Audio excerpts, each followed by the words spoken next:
Krishna, welcome back to another beautiful blog video. তো আগের ভিডিওতে তোমাদেরকে সেম এই জায়গাটাই দেখিয়ে কিন্তু আমি বলেছিলাম যে এই জায়গাটার লাইটসগুলো অন করার পর জায়গাটার সৌন্দর্য কিন্তু আরও অনেক গুণ বেড়ে যাবে।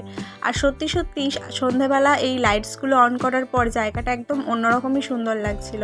আর অন্যান্য জায়গাতেও অনেক ছোট ছোট লাইটস লাগানো হয়েছিল। আর এখন বিকেলবেলা দেখতেই তো পারলে যে আমি রেডি হয়ে গেছি। শুধু আমি নয়, আমরা সকলেই রেডি হয়ে এখন বেরিয়ে পড়েছিলাম বুনির বিয়ের জল সইতে। এটাও কিন্তু বিয়ের আগের দিনের একটা রিচুয়াল, যেখানে পুকুরে যাওয়া হয়, তারপর বিভিন্ন আত্মীয় স্বজনদের বাড়িতে যাওয়া হয় এবং সেখান থেকে জল কালেক্ট করে নিয়ে আসা হয় এবং সেই জলটা দিয়েই কিন্তু বিয়ের দিন সকালে গায়ে হলুদের সময় কনেকে স্নান করানো হয়। তো প্রথমেই জল সইতে বেরিয়ে আমরা চলে এসেছিলাম মন্দিরে বুনির নতুন জীবনের জন্য ভগবানের কাছে আশীর্বাদ নিতে। তবে এই বিয়েতে মানে এই যে সাধারণ নিয়মে যে বিবাহ হয়ে থাকে, সেখানে আমি জানি না ভগবানকে আমন্ত্রণ জানানো হয় কি না, তোমরা জানলে অবশ্যই কমেন্ট করে বলো। তবে আমাদের ভক্তদের যে বৈদিক বিবাহ হয়ে থাকে সেখানে কিন্তু ভগবানকে আমন্ত্রণ জানানো হয়। বিয়ের যে প্রথম কার্ড আসে সেই কার্ড দিয়ে কিন্তু মানে সব থেকে প্রথম কার্ডটা দিয়ে কিন্তু ভগবানকেই আমন্ত্রণ জানানো হয় এবং বিবাহের আসরেও কিন্তু ভগবানের আসনে ভগবানকে অধিষ্ঠিত করা হয়, সেখানে যজ্ঞ হয় এবং ভগবানের আশীর্বাদ নিয়েই কিন্তু নতুন জীবন শুরু করা হয়। আমার কাছে বৈদিক বিবাহের এই নিয়মগুলো কিন্তু খুব সুন্দর লাগে। তোমরা কে কে বৈদিক বিবাহ কখনো দেখেছো বা কার কার ভালো লাগে সেটাও কিন্তু কমেন্ট করে জানিও। তো দেখতেই পেলে যে পুকুর থেকে প্রথমে জল তুলে নিয়ে আমরা চলে এসেছিলাম এখন পিসিমণিদের বাড়িতে। আর এখানে কিন্তু পিসিমণিদের বাড়িতে এই কারেন্ট অফ হয়ে গেছিলো, মানে কারেন্ট ছিল না, অন্ধকারের মধ্যে আমরা সকলে দাঁড়িয়েছিলাম। আর এখানে এখন জল নেওয়া হচ্ছে, মেয়ের বিয়ের জন্য নিমন্ত্রণ করা হচ্ছে।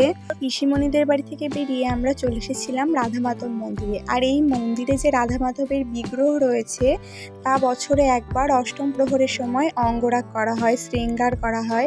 তো আমিও একবার সুযোগ পেয়েছিলাম ভগবানের অঙ্গরাগ শৃঙ্গার নিজের হাতে করবার। তো কোনোদিন তোমাদেরকে অবশ্যই রাধা মাধবের দর্শন করাবো। আর এখন আমরা এখানে দাঁড়িয়েছিলাম বাইরে, আমরা আর ভিতরে ঢুকিনি। এখান থেকে ভগবানকে প্রণাম করে নিলাম। আর তারপর আরেকটা পিসিমণিদের বাড়িতে এসেছিলাম। আর এখানে এসে সবাই এখন ডান্স করছে।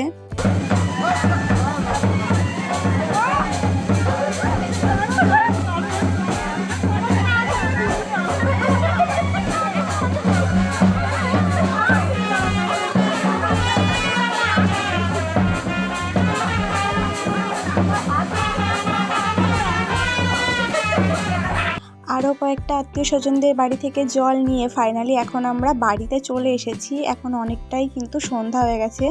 আর এখানে কিন্তু এদের ডান্স এখনও শেষ হয়নি, এরা বাড়ি এসেও কিন্তু ডান্স করেই যাচ্ছে, মানে এদের এনার্জিটা জাস্ট বলবার মতো নয়।